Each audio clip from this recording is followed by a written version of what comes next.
to our YouTube channel Andhra by Rayalaseema Amma.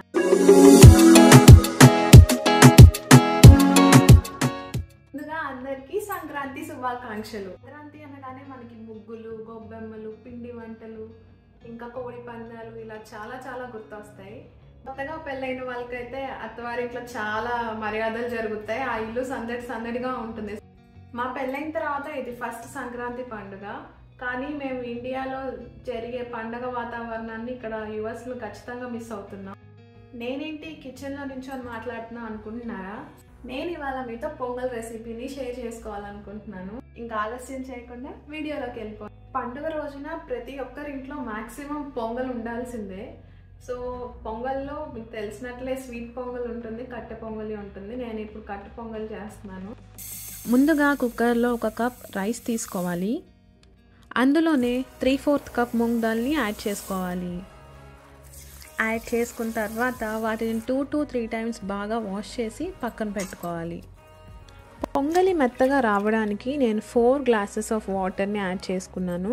అందులోనే కొంచెం ginger, తగినంత పసుపు, 2 to 3 యాలకులు, కొద్దిగా కరివేపాకు, 1 స్పూన్ గీ అండ్ సాల్ట్ కూడా 1 స్పూన్ యాడ్ చేసుకున్న తర్వాత బాగా తిప్పుకోవాలి.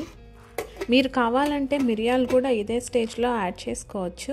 మీడియం ఫ్లేమ్లో 3 to 4 విజిల్స్ వచ్చే వరకు ఉడికించుకోవాలి. చూసారు కదా, ఇలా కుక్ చేసుకున్న తర్వాత పొంగలి ఆల్రెడీ మెత్తగా కుక్ అయిపోయింది. ఇంకొంచెం మెత్తగా అవ్వడానికి లైట్గా వాటర్ని యాడ్ చేసుకొని ఈ విధంగా తిప్పుకోవాలి. ఇలా రెడీ చేసుకున్న తర్వాత సైడ్లో ఒక ప్యాన్ తీసుకొని మీడియం ఫ్లేమ్లో పెట్టుకొని అందులో 5 స్పూన్స్ ఆయిల్ వేసుకొని ఆయిల్ హీట్ అయ్యాక పోపు గింజలు యాడ్ చేసుకొని కలుపుకోవాలి. ఈ స్టేజ్లోనే నేను ముందుగా కట్ చేసి పెట్టుకున్న 5 green chillies, 3 red chillies and కొద్దిగా కరివేపాకు ఫ్లేవర్ కోసం మళ్ళీ యాడ్ చేసుకున్నాను. లాస్ట్లో జీడిపప్పు వేసి బ్రౌన్గా వచ్చే వరకు ఫ్రై చేసుకోవాలి. మీరు కావాలంటే బ్లాక్ పెప్పర్ పౌడర్ని కూడా యాడ్ చేసుకోవచ్చు.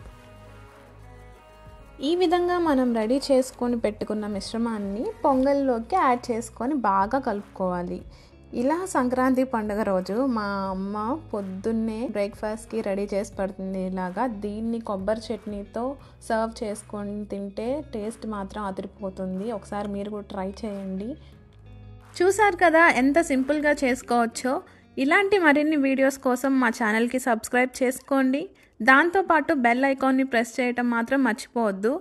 Thanks for watching. See you in the next video. Bye.